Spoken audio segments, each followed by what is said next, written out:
Zanim tu przyjechałem, prawie każdy mówił mi jedno słowo: niebezpiecznie. Ostrzegali, kazali uważać, ale to, czego doświadczam każdego dnia w Chile, opowiada zupełnie inną historię.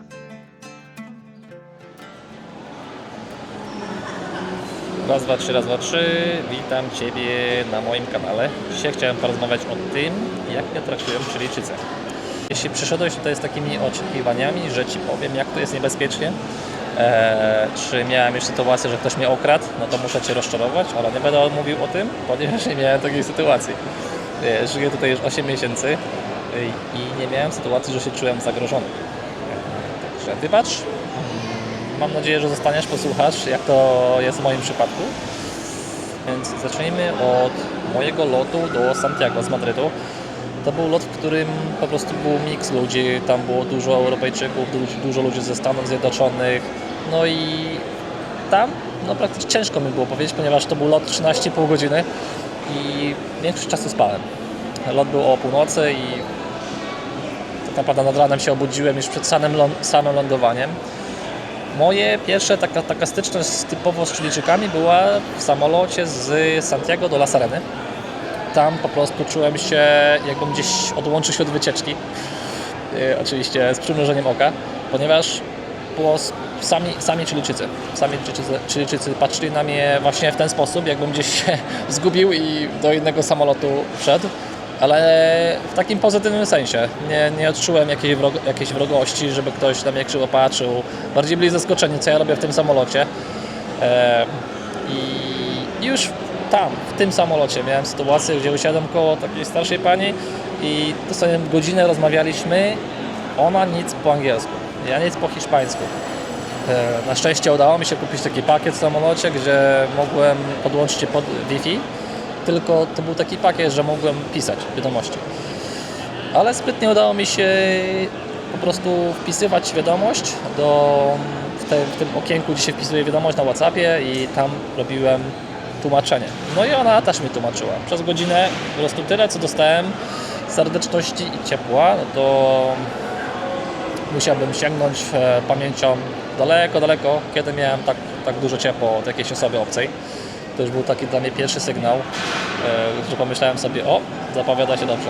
W takim wielkim skrócie, przez 8 miesięcy dostaję właśnie takie coś. Ludzie są ciekawi mnie, podchodzą do mnie, próbują do mnie mówić po angielsku.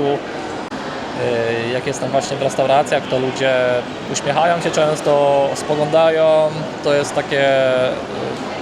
właśnie takie specyficzne, co zauważyłem, to, że ludzie się spoglądają na mnie. Nie jestem takim, jak tutaj jestem, no to zobaczcie, jestem w centrum handlowym. Od momentu nagrania już mnóstwo osób obok mnie przeszło. I tak naprawdę jestem przy wyjściu tego centra handlowego i tutaj dużo osób stoi, bezdomnych. Często proszą o jakieś drobne, o jedzenie i nikt nie przyszedł mnie nie porwał, nie? Nikt nie przyszedł mnie nie okradł sprzętu, a mam na stole telefon, mam na stole mikrofon, mam kamerę, nic. Przez 8 miesięcy nie miałem sytuacji, żebym czuł się zagrożony, żebym czuł się, że ktoś mnie śledzi, nie wiem, żebym czuł, że po prostu, że coś mi grozi. A wiecie, słyszałem w Wielkiej Brytanii, w Polsce,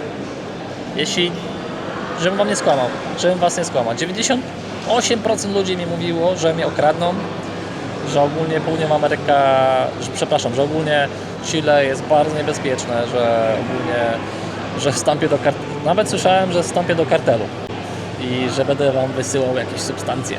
Także widzicie? Nie udało się.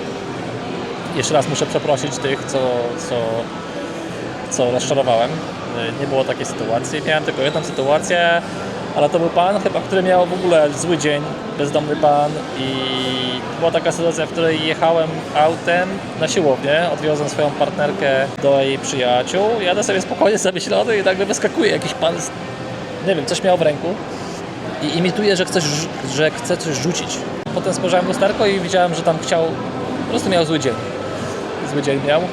To była jedyna sytuacja taka, że nawet nie zagrożenie, tylko po prostu ktoś zaświrował, że tak powiem. Mój znajomy w przeciągu 2 miesięcy w Londynie został 2 razy okradziony z telefonu. Także mam tu taki kontrast.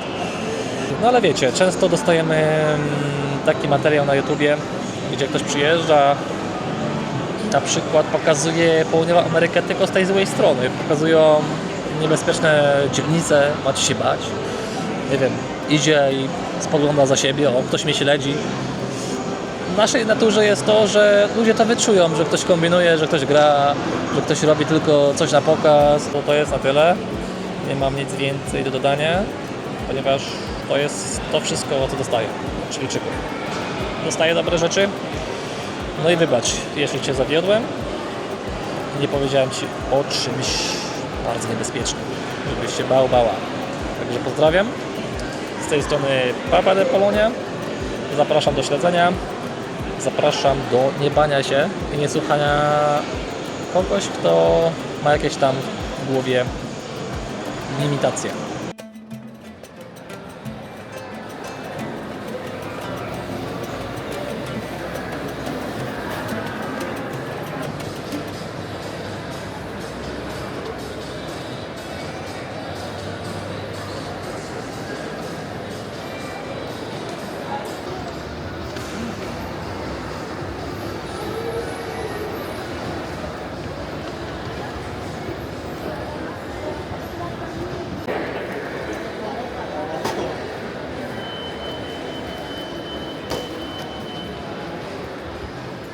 Ini tadi